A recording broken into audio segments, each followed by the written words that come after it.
Hey YouTube, Mark Kaufman here, and today I have a real treat for you. I am going to show you a Wenger knife that I don't think any of you have ever seen. And if you have, comment down below because I'd love to hear how you found it or how you saw it. But this Wenger knife is called the Pheasant. And this one here is in absolute mint condition. This one, I would probably even say it's new old stock. It did not come with its original box, but I would probably say it had lived in a box for many, many years. This one is from the 1980s, and this is known as the Wenger Pheasant. Now, this is a very interesting knife. Now, real quick, I'm going to compare it to a few other knives here. First, we're going to show it off against a 91mm Victorinox Tinker. And then here is a Victorinox Economy Wader. And this is 84, this is 85, and that is 91. And then really quick, this is a 74mm. So it is a very compact knife. And I'm now going to show you just how thin this knife is. Now, let me get my calipers out. Okay, and zero that out. This knife is only 10.33 millimeters thick. Now, really quick, let's compare that to the Victorinox Wader. The Victorinox Wader is just a little bit thicker than that. So we've got a very thin knife here. Let me put that away. Now, this knife is special, not only because it is a single layer, but because it has actually a locking blade on it. Now, I've actually seen a lot of people talk about the Wenger lock, but nobody has actually explained it mechanically. And I hope to be the very first person here on YouTube to do that. So let's get into it. So this is actually a back lock. This is a back locking blade or a mid lock. I don't know how you would describe this section here, but it basically locks into place onto the blade. You can see that groove there. And this spring here locks the blade. Okay, now the lock has been engaged, but you see this here is actually loose. It is only held in by the pivot, and when you press the lock, it actually presses.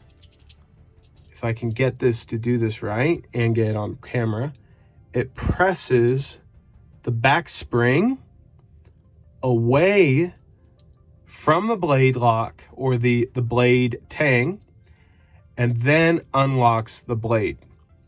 Now, I hope that explained it. So this lock here just is on like a lever system here with the pivot, and you just press it down, and because of that extra space right there, because you see the blade is really thin, that extra space presses the spring in the back to release.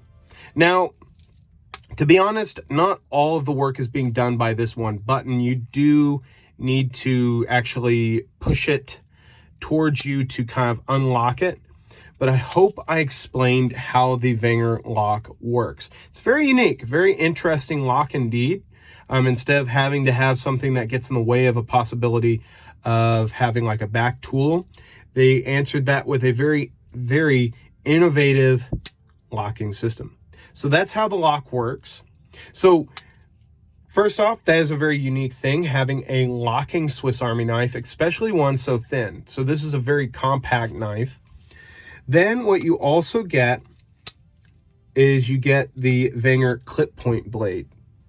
Now, this knife is actually very similar to the Victorinox Wader, and that's why I pulled this one out. But the Victorinox Wader, or this one's the Economy, actually just uses a combo tool in the back. This is a can opener and bottle opener for here, whereas this one actually uses a secondary blade.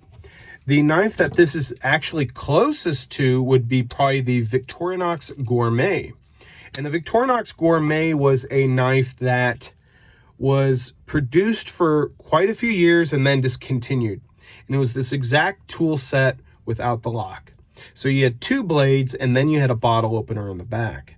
So that was actually a very unique knife. And I have one of those coming in the mail to me very soon, and then I will also be restoring it.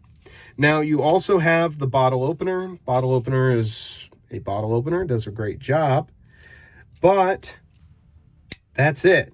There's no toothpick or tweezer, nothing else. That is it for this knife. Now, how does it compare to, let's say, another very popular Wenger, which was the Viking? Well, the Viking had a large blade, but it did not lock. It was also thicker. You had 2 layers. This is only 1. But the Viking had the clip blade. So the Viking did have this little clip blade, but it also had your opening tools, can opener, bottle opener. This one doesn't have any of those. So personally for me, this knife actually fits really well into maybe a hunting scene, or even just an outdoorsy scene where you might take a bottle of wine with you, I guess. But you might need a locking blade for whatever task you're doing in the woods. And then you have a secondary blade for maybe getting a splinter out, or maybe picking something out of your boot or anything like that. But then you also have this lanyard or keychain tassel in the back here, which some of the Wenger models actually did come with. Don't know why they chose to do that, but they did come with these. So this is a very interesting model from Wenger, and I have to say I have never seen one, and I am very, very, very happy to own one, and it will be going into my private collection. I will not be carrying this unless I find another one, but I have never seen another one. I've looked all over eBay. I've found a few examples on SackWiki, but other than that, I've never seen one. I would be really intrigued if a certain viewer is watching. Swiss Army Dan, if you ever come across this video, if you know anything about this knife, let me know. And Hobie on YouTube, if you know anything about this one, also dish out some knowledge. And then also Knife Chats with Tobias. If you know anything about this one, I'd love to hear it. But this is the Wenger Pheasant. And I thought you guys would really enjoy seeing this very unique, very slim 85mm Swiss Army knife. So till the next one, I will talk to you guys later. Bye-bye.